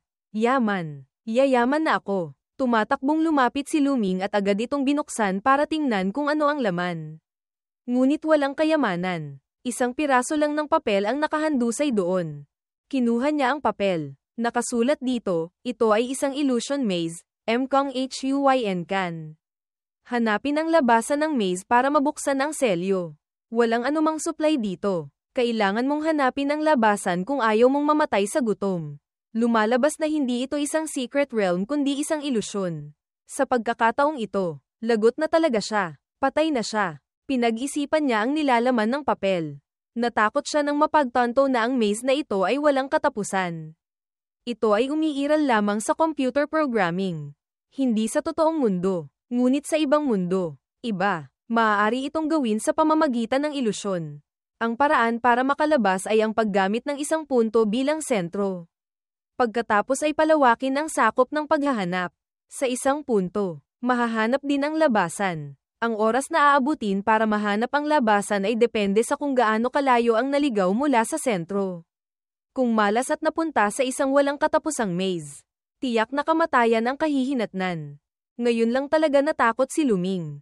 Habang hindi niya alam kung paano makakalabas, biglang lumabas ang itim na pusa mula sa kanyang bibig. Kagat-kagat pa nito ang kanyang origin card. Ang nilalang na ito ay hindi nagsalita. Tumakbo lang diretso. Hindi niya naintindihan kung ano ang gusto nito. Kaya't tumakbo na rin siya kasunod nito. Habang walang tigil sa pagmumura dahil akala niya'y iniiwan siya nito dahil sa panganib. Kabaligtaran ng maingay na si Luming na naliligaw sa loob ng ilusyon. Ang babaeng may pink na buhok at ang kasama niya sa labas ay tahimik pa rin. Kinakalkula ang lahat. Ang selyo ng pintuan ay may nakatagong patibong. Alam niya ito kaya't hindi siya basta-basta kikilos. Ngunit si Luming ay biglang naglaho na parang hangin sa harap mismo ng pinto. Kaya't hindi niya may aalis ang posibilidad na na-activate nito ang patibong.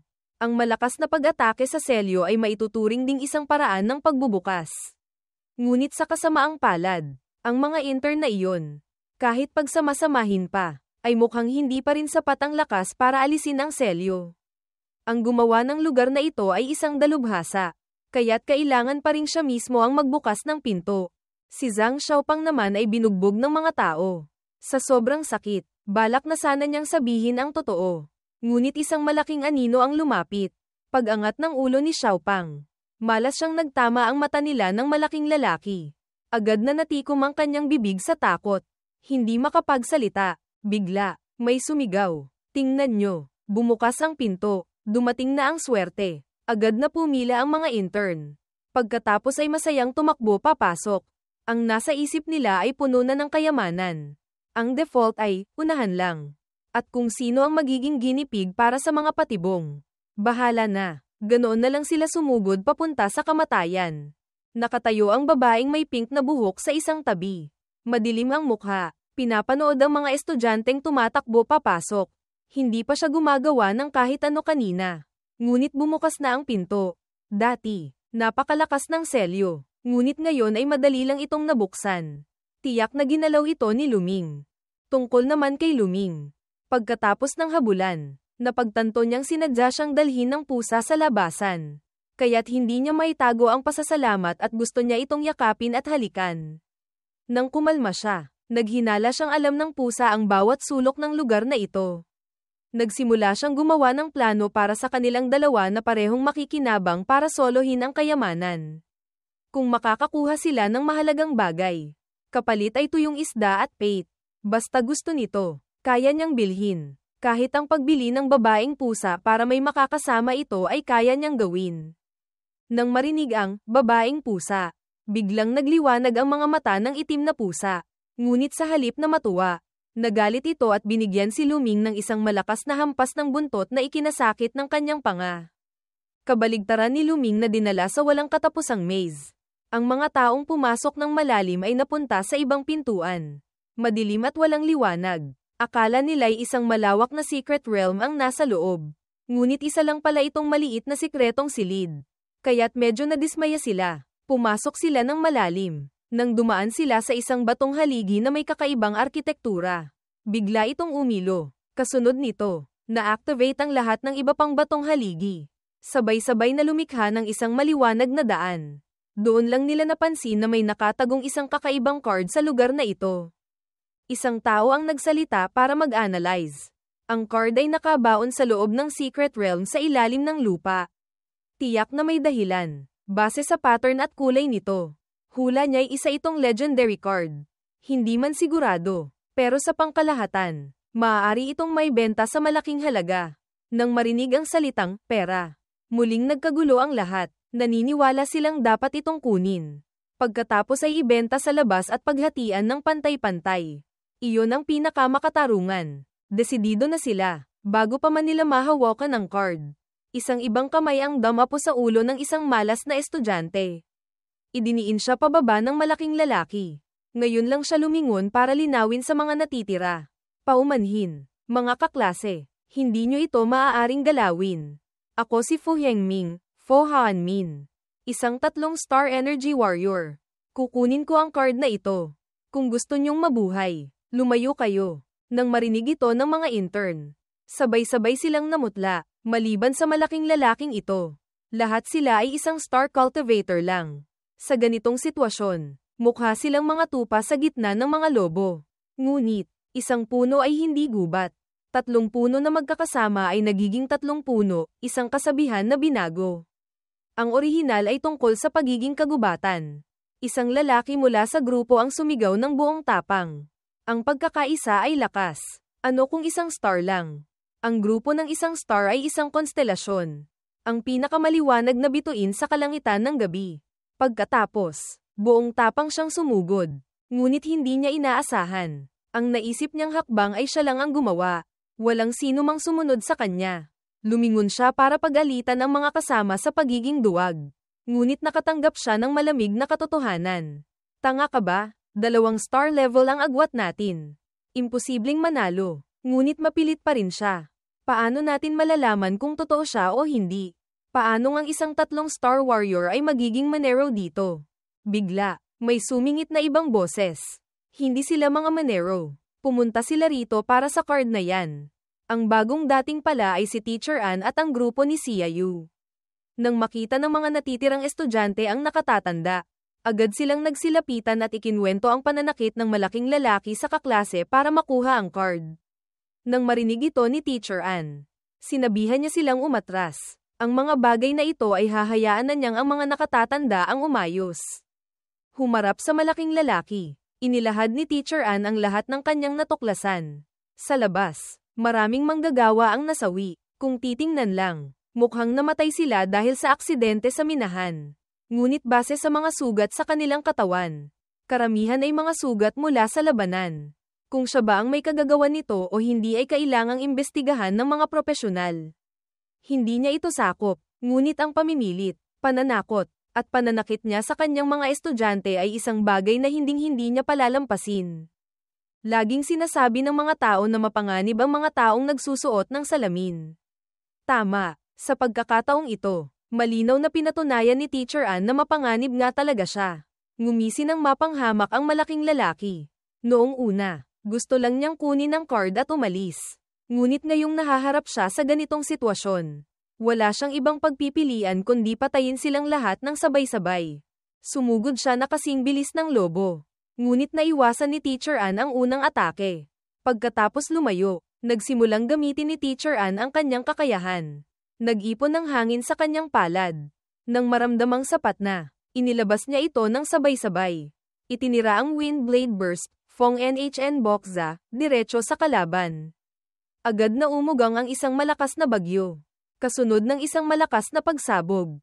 Nagliparan ng alikabok, napanganga ang mga estudyante sa gulat. Ang kanilang guro na laging malumanay ay parang isang demonyong bumaba mula sa langit. Napaka makapangyarihan. Ngunit nang mawala ang alikabok, muling lumitaw si Fu Hengming. Walang kahit isang gallows ang kanyang katawan. Ako ay isang 3-star mula sa Extreme Battlefield. Sabi niya, kumpara sa isang 3-star na basura na nabubuhay sa karangyan sa paaralan tulad mo. Magkaiba tayo. Nakita ang katawan ng kalaban na nababalutan ng energy armor. Nagbago ang ekspresyon ni Teacher Ann. Agad siyang pinagpawisan ng malamig. Ang mga ordinaryong energy warrior ay kaya lamang mag-ipon ng enerhiya sa isang partikular na punto para bumuo ng energy shield para sa depensa. Ang energy armor ay ang upgraded version ng energy shield. Kaya nitong takpan ng buong katawan para sa kumpletong depensa. Kailangan ng high-intensity single-point attack para makagawa ng pinsala. Ang pagharap sa isang kalaban na naka-full tank na ganito ay parang pagharap sa isang natural na kaaway. Paano niya ito lalabanan ngayon? Habang nag-iisip si Teacher Ann kung paano poprotektahan ang kanyang mga estudyante. Biglang lumapit si Fu Hengming. Itinaas siya, at hinigpitan ang sakal. Sumigaw sa sakit si Teacher Ann. Kasabay ng pag-agos ng dugo. Sakto noong akala niyang katapusan na niya. Lumitaw ang bayani. Tumayo si Chang Liang na parang isang Diyos. Pagkatapos magpasalamat sa guro dahil hindi nito hinusgahan ang kanyang itsura. Dahan-dahan niyang tinanggal ang orange na wig. Itinapon sa lupa, at galit na sinigawan ang kaharap. Dahil naglakas loob itong saktan ng kanyang idolo. Tiyak na matitikman nito ang kamatayan. Nakita si Chang Liang na nagsisimulang mawalan ng kontrol. Nagmadaling nagsabihan ang mga estudyante na pumikit agad. Si Xia Yu ay handa na. Naglabas pa ng salaming pang-araw mula sa bulsa at isinuot ito. Pagkatapos ay lumingon siya kay Xiaopang na nakatulala at sinabing pumikit na dahil ilang sandali na lang. Makakaranas sila ng malakas na pagyanig. Si Chang Liang, kapag galit at nawawala ng kontrol, ay pumapasok sa isang unconscious state. Mula doon, naglalabas siya ng isang nakakatakot na atake na kahit siya mismo ay hindi makontrol. Ito ang inherited talent, Special Light Element Gene, Thin Fu Truyn Fu Gen Nguyen Ti Quang DC Biet, ng kanyang pamilya. Ang lakas nito ay sapat na para ma-hospital ang kanilang homeroom teacher noon. Sa ganitong sitwasyon, marahil siya lang ang makakaharap sa lalaking iyon. Ang bersyon ng Saitama na pandak, si Chang Liang, pagkatapos sumigaw sa galit, ay nagpakawala ng isang nakakasilaw na atake patungo sa kalaban. Kumalat ang puting liwanag at nilamon ang lahat. Nang tumahimik ang paligid, nawalan siya ng lakas at bumagsak. Isang napakalakas na atake, ngunit ang paraan para malabanan ito ay simpleng pagpikit lang para hindi mapinsala. Alam ito ng lahat, maliban sa isa, tulad ng inaasahan. Dumyugo ang mga mata ni Fu Hengming at sumuka siya ng dugo. Hindi siya makapaniwala sa sakit. Mabuti na lang at sa sandaling iyon. Ginamit niya ang malaking bahagi ng kanyang enerhiya para protektahan ang loob ng kanyang katawan.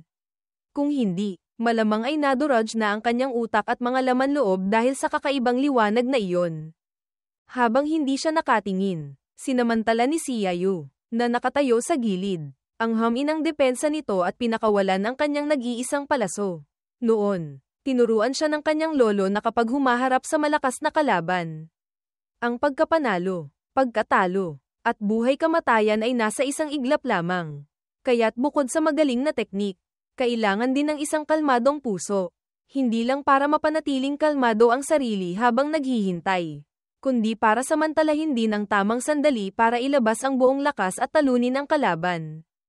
Ang pana at palaso na ginagamit niya ay ang pinakamahalagang regalo na iniwan ng kanyang lolo. Kahit isa lang ang palaso, mayroon itong dalawang napaka-espesyal na kakayahan.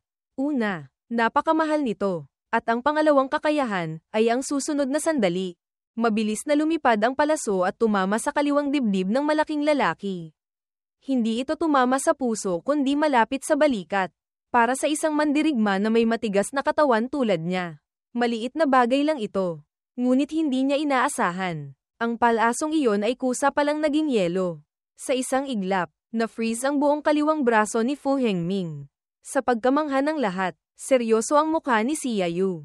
Iwinasiwas ang daliri, at inactivate ang susunod na kakayahan ng nag-iisang palaso.